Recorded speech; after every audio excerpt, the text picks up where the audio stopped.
Ah, how the mighty have fallen. At one point, ID Software was literally on top of the gaming world. Games like Wolfenstein 3D, Doom, Quake, and their sequels pretty much built the first-person shooter genre.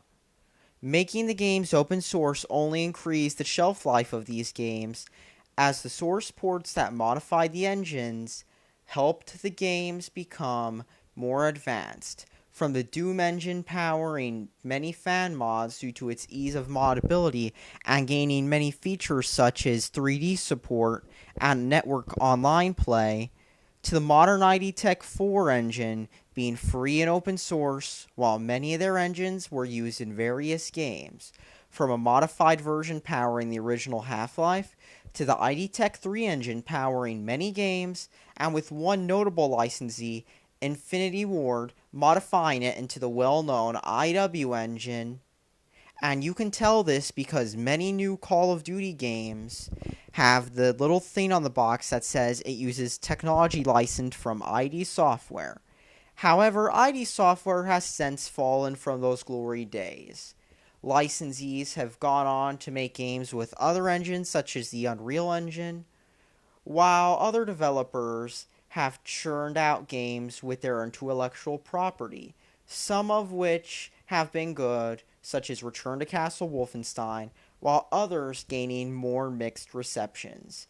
And even when they did occasionally release a game, it would get a mixed reception many times. For example, Doom 3, which despite getting positive reviews was controversial due to the fact that it changed its focus, or Rage, which was a total flop.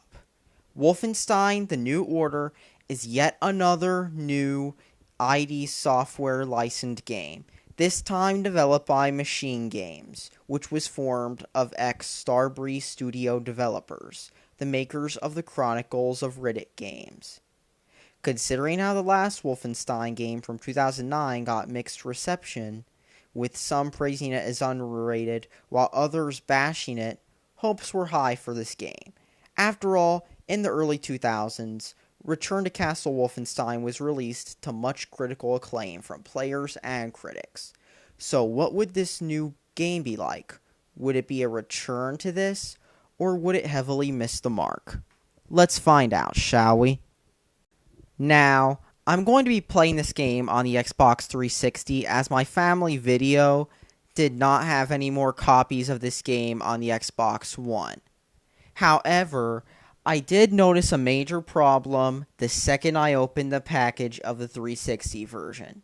The game is spread over 4 discs. Not 2, not 3, but 4 Xbox 360 discs. Keep in mind, this is suspicious when the game is on more discs than games like Watch Dogs, Grand Theft Auto 5, Battlefield 3 and 4, Call of Duty Ghosts, Halo 4. Many late 360 games are only on 2 discs. And you know what makes it worse? One of the discs is an install disc, and it's used solely for installing the game. While I didn't have to download a 5 gig or 7.3 gig patch on the 360, it took about 30 to 40 minutes to install the game to the hard drive. This should be a warning of just how bad this game actually is. But let's actually start the review, because this game might turn out to be good, right? I mean, after all, everybody was hyping it as a old-school first-person shooter. So once you start the game, you'll start realizing just how bad this game is. The storyline is pretty much this. It's the most generic story you'll ever experience in an FPS. Somehow Machine Games has managed to take Wolfenstein and stuff whatever bad idea they could come up with this week in it. The storyline goes like this.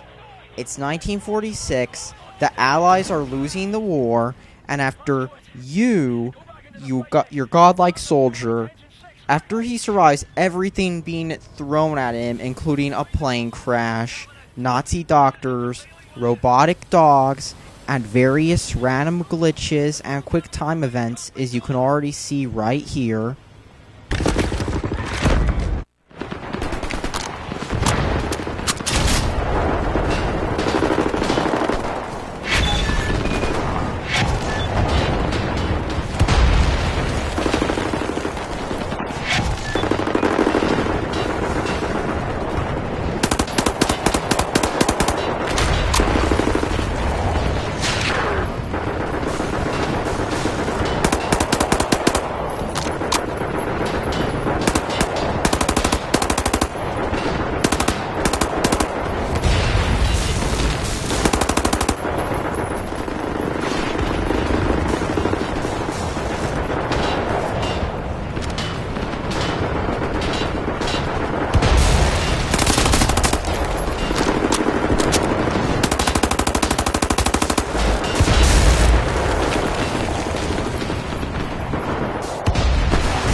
Yes, that actually happened.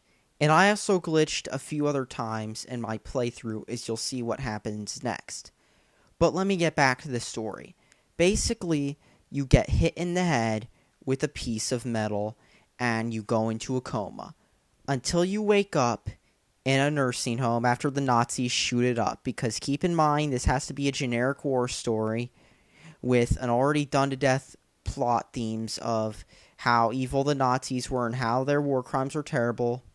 Now, this would have been one thing had the game not been called Wolfenstein, nor had the game been marketed as an old-school shoot-'em-up game on the style of games such as Serious Sam, Quake, or the like. The problem is, this game was marketed like those games, and not like a realistic World War shooter game.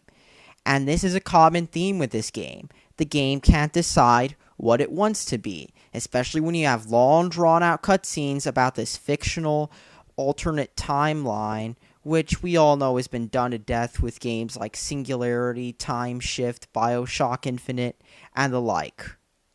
But anyways, let's get on to the gameplay. The gameplay is basically a cut-rate, scripted, run-in-the-line Call of Duty clone. And I don't mean this in a good way either. Keep in mind, this is supposed to be a Wolfenstein game. This is supposed to be a game about shooting Nazis. The only thing this game gets right is the 60 frames per second. And guess what? Call of Duty does 60 frames per second too. In fact, Black Ops 2 looks better than this game, but I'll get into that later. The game was designed badly. Basically, every single level in the game is run through a corner, a script event here or there, duck, cover, fire, run out of ammo, die from getting swamped with enemies, which act like bullet sponges and glitch a lot while running through, like I said, linear maps, and it bores you to death. To add further insult to the injury, the game has long loading times. Due to the fact that it's powered by the buggy ID Tech 5 engine, you'll notice tons of glitches. From the fact that enemies will basically act like bullet sponges, where you'll literally unload your whole clip into them and they won't die, to the fact that the loading times can be 20 to 30 seconds every time you die. So imagine dying due to the difficulty being inconsistent, which varies from easy to what is wrong with this game. And once you fight with the difficulty and if you die, well, you have to basically wait 20-30 seconds to reload your last checkpoint. Because another modern FPS feature this game has is checkpoint saves. You see, this game will only save at a checkpoint. And keep in mind, the checkpoints aren't placed, like, let's just say, next to a horde of enemies. Unlike, say, games such as Time Shift, where if you get a checkpoint, it'll be, like, next to a horde of enemies. I mean, that game had well-designed checkpoints. In this game, on the other hand, a pain. You'll have to replay sections over and over again just when you think you got past that one section you really hated. The controls are terrible. The weapon wheel, for example, does not pause your game when you have to use it, and you might have to finicky around with it just to get it working. So you'll be flicking your controller around because it's so finicky, and you'll find yourself getting killed because you were trying to flick the weapon wheel to use a different weapon. Another thing you might as well notice about this amazing game is the fact that the grenade button is the same button as the weapon wheel. And yet the grenade is one of the options you can pick. So even though if you tap the grenade button to throw a grenade, you can also manually select it, which can make it confusing for those used to old shooter games where you did not have a grenade button to press and hope you got a kill. Oh, and did I mention you also get enemies that are a total nightmare to kill, such as these robots? You have to use grenades, and a very special kind, and what if you don't get them, or waste them? Well, you're dead, and you have to wait 20 to 30 seconds for the game to load again. To make matters worse, I've heard that the game was pretty short as well. And after I've said all this stuff about how the controls feel weird, such as with the weapon wheel and that kind of stuff, especially considering how many older console FPS ports had you cycling through weapons like on a PC game, you start to notice something. Even though this game was advertised as being old school, this game is nowhere near old school. Even though certain people, such as the media and reviewers who have ads conveniently located for the game next to their 9 out of 10 review, and after all said and done, this game isn't old school at all. You want an old school game? You can go play Serious Sam, you can go play Duke Nukem 3D, you can play Doom, you can play Quake, you can still play Return to Castle Wolfenstein. And keep in mind, this game, if this game is old school, Call of Duty must be too. Because after all, Call of Duty does have some over-the-top weapons too. I mean, let's be honest. Nobody wants you to play a real war shooter game and kill everybody with a crossbow. But then again, let's be honest here. This game is just straight up trash. The graphics are trashy too.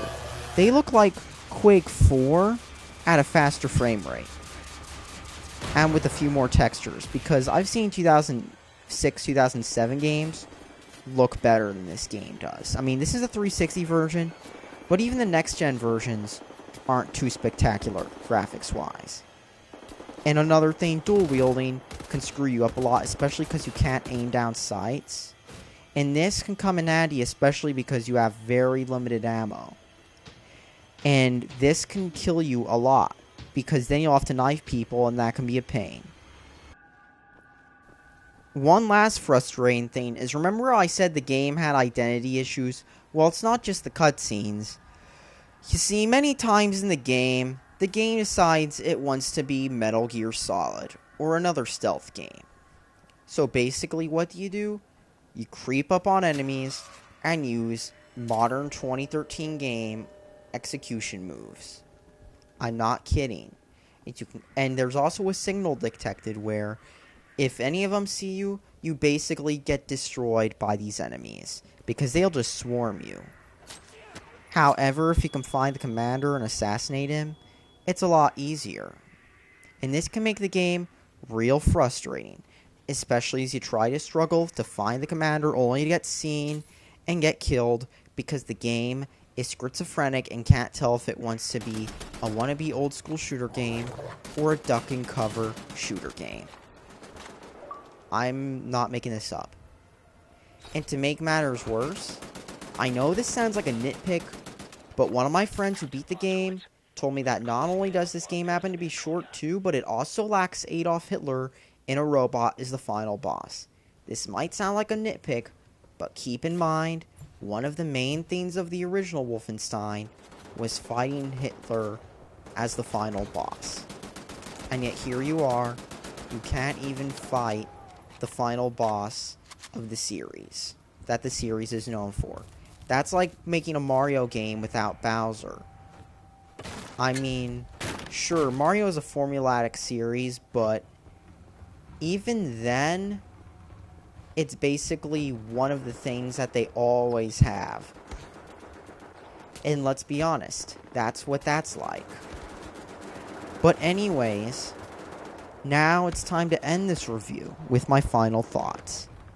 This game is straight up trash. I'm not making this up here. The game is buggy, unoptimized, with lag graphics on all platforms.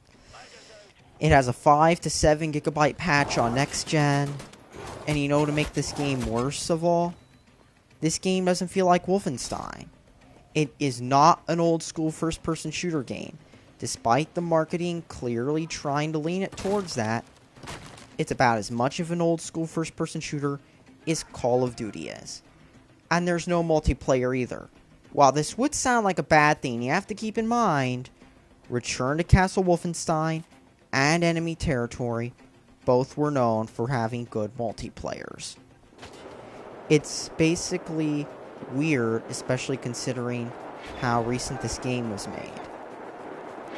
So anyways, thanks for watching. Subscribe for more, and please, there are better games you can buy than Wolfenstein. I mean, if you want to play a Wolfenstein game, you can go to your GameStop, buy Return, or a used game store, buy Return to Castle Wolfenstein for a few bucks, and it's on the backwards compatibility list, even if it doesn't run the best. So all in all, that's all I have to say. Don't buy this game. It's pure garbage. It can't tell what it wants to be, and you will get frustrated at this game. Unless you believe that getting frustrated at a game is the old school experience. And that's all I have to say, really. Thanks for watching. Subscribe for more.